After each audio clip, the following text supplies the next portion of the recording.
Hey guys, welcome back to another edition of the Kick-Ash Podcast. This is host Ashley Mann, back for the second time today.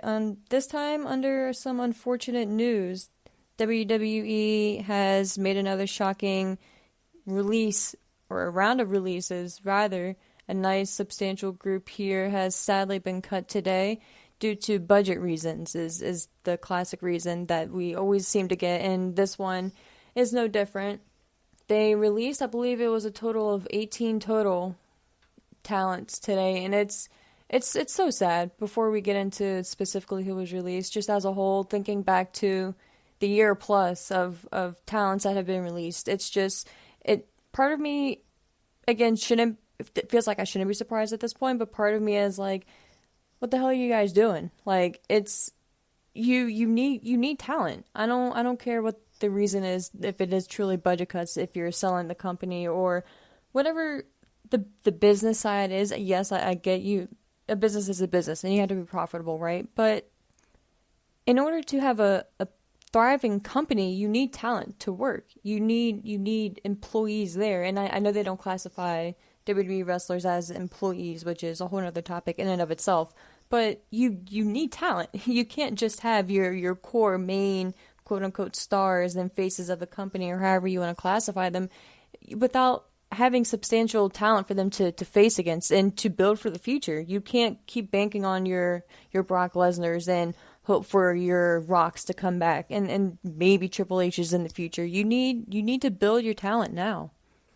And the fact that they just keep releasing just bunches of talent, just it seems like every 3 to 4 or 5 months at this point, is just, first of all, it's sickening because you know damn well they don't. It's budget cuts, and yes, I'm sure releasing 18, if that is the correct number, 18 talents today, and who knows if there's any actual employees or producers or agents or anything like that released as well, along with the talent that we haven't heard of yet. But you need a foundation to prosper for the future. You can't just have a building and expect that building to stand for the test of time.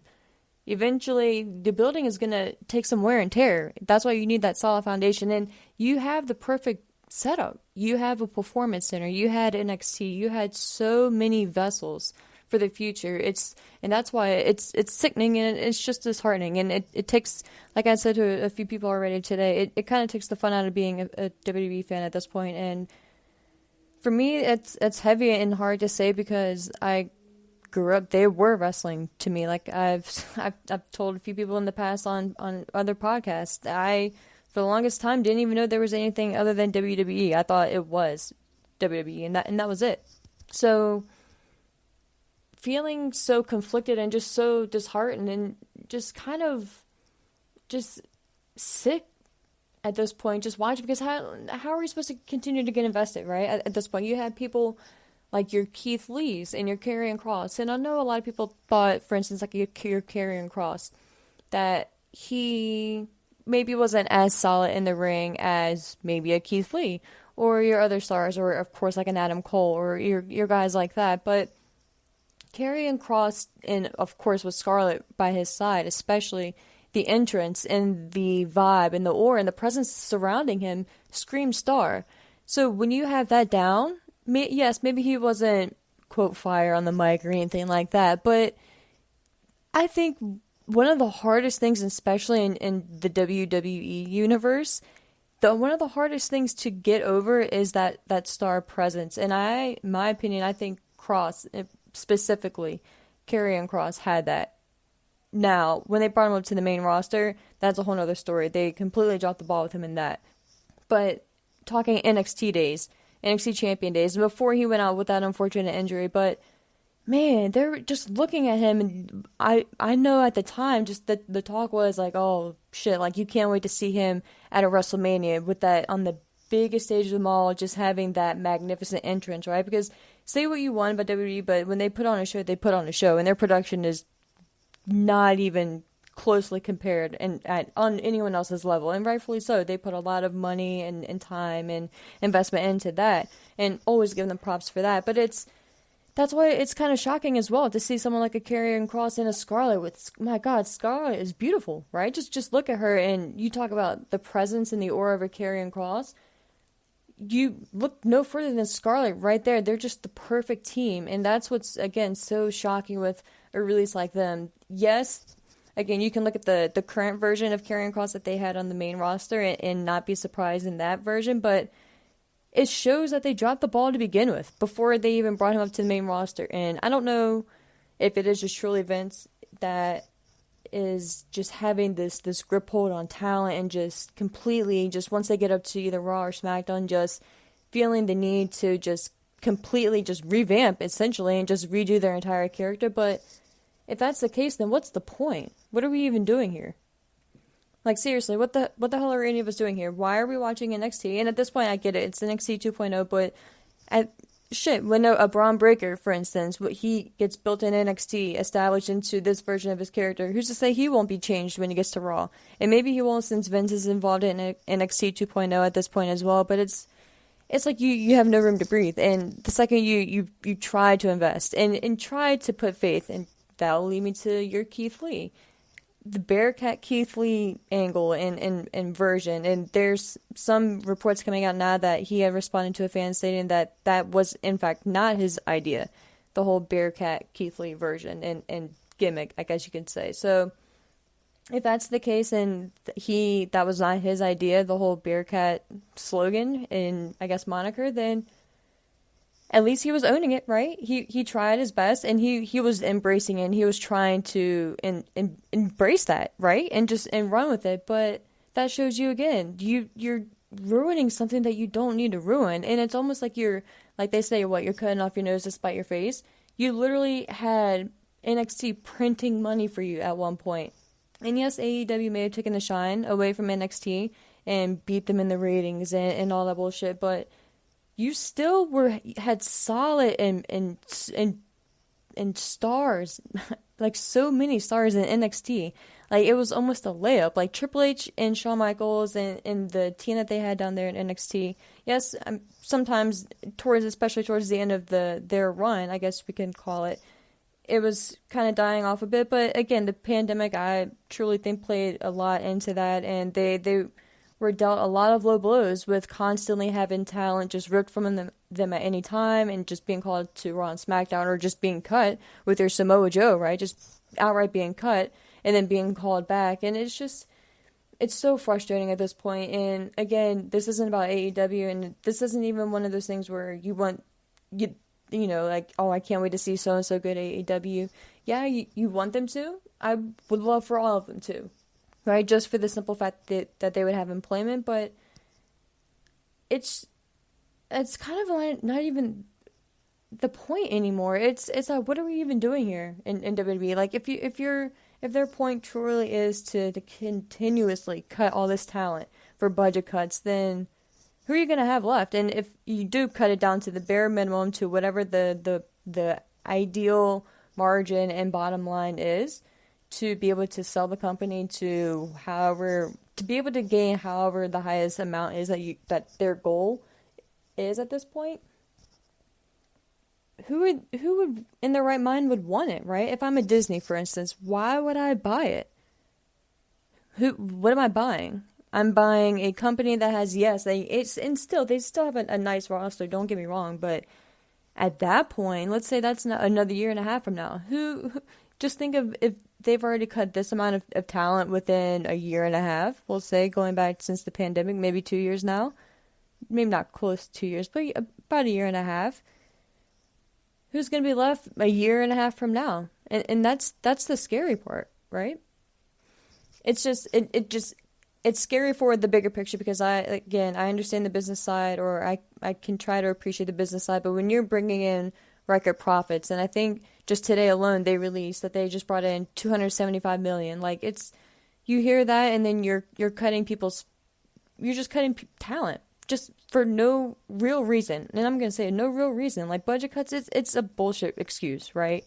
Yes, it sounds good, and it sounds good to your investors and your bottom line and everything like that, but it's not the real reason. You're just cutting talent just to cut talent because you, for whatever reason, don't seem it or deem it necessary to keep them, which is just baffling to me, honestly. But the complete list here, I will run down, sadly enough, and of course we wish them all the best. And the talent here, the true talent rises, right? And it's I don't think any of us should really be concerned at this point. It's just sad because it didn't have to end this way. But the full list that we have as of right now, at least, is Karrion Kross, Scarlett, of course. We have B-Fab, which is, again, surprising. Hitler was just called up. Grand Metalik, Lindsay Dorado, Eva Marie, which is another clusterfuck in and of itself. Keith Lee, Mia Yim, Nia Jax. I'm going to stop there because Nia Jax was very surprising to me, especially with the run she just had with Shayna Baszler and the tag team division itself just needs to be scrapped. Like, I hate to say it, but at this point, again, that's just a wash. Just scrap it, or at least consolidate the NXT and the main roster tag titles itself, because there's no one left, guys. There's just no one left, and I'm trying to not be too vulgar at this point, but it's just laughable at this point, but. And just forget the tag division, just Nia Jax, what she's done in the past 5 years itself. And a lot of people shit on Nia Jax. I've never been the biggest fan, but I've never hated her. I don't, yes, she isn't the best, I guess, in the ring, but she was solid during times when they needed a solid heel or they needed someone to play that role. And I think releasing her was a real waste, and is a real waste. And I think that if they just maybe dedicated more time to maybe getting her a little bit more better and well-rounded in the ring, if that's where her number one weakness was, then you do that. You don't just chop people. So I was kind of surprised with that, but that's a whole other side topic in and of itself as well. Then we move on to Harry Smith, which I hate to say, but I actually didn't even realize he was back, to be honest with you. I guess I did remember reading, I guess, 1 or 2 reports that he was doing maybe some dark matches, but I didn't realize he was back contract-wise, maybe just like a one-off or here or there. But unfortunately, Harry Smith was on the list as well. Moving on, we have Oni Lorcan, which is a shame. He's a fun Twitter follow as well. I haven't seen him lately as I say that, so I don't know what's going on with that, but I know at one point there he was going pretty hot on Twitter, which was kind of entertaining, especially because he would always say, like, I just got my ass kicked tonight, and just stuff like that. It was just kind of entertaining. Frankie Monet, which is another shocker there. She was just facing Raquel Gonzalez maybe a month or so ago, maybe a little bit longer, for the NXT Women's Championship. Was just recently signed as the wife of John Morrison. So I think she could have easily been moved up to Raw or SmackDown, especially moved up to Raw and aligned with Morrison. I think that could have been a fun team. Maybe moving on to face Miz, right? Since the Miz is done with Dancing with the Stars, have Miz and possibly Maurice come back and have a fun little intergender mixed tag team match there. But there goes that, I guess. But again, just and not even just to have her come back and automatically team with Morrison, but just her and as herself, I think she would have been a nice addition to the main roster, if you want to call it that. So just another loss there.